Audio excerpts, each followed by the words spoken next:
ka ndryshuar edhe emërtimet e harameve. Emërtimet e harameve. Shpesh për shembull kamata quhet interes, dobi, fajde. Fajda është dobi, përfitim apo. Do merr emra tjera atë.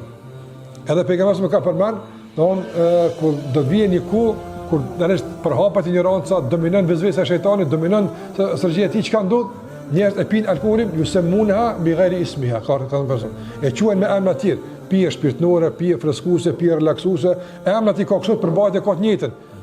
Pije dese që edhe e qet njëri nga binartë të qenë njëri i formuar dhe i pjekur. Prandaj duhet të pas kujdes me termet, nga sa është mjet i shejtanit keq përdorimi i termeve me përmbajtje djallëzore.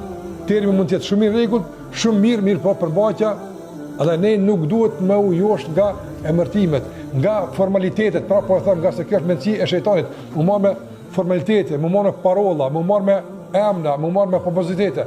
Ne mirë me realitet. Qyrim çka thret kjo realisht, çka është kjo thirrje, çka është kjo fushat, në bazë të përmbajtjes përgjigjemi apo nuk përgjigjemi, jo në bazë të titullit, edhe në bazë të emërtimit.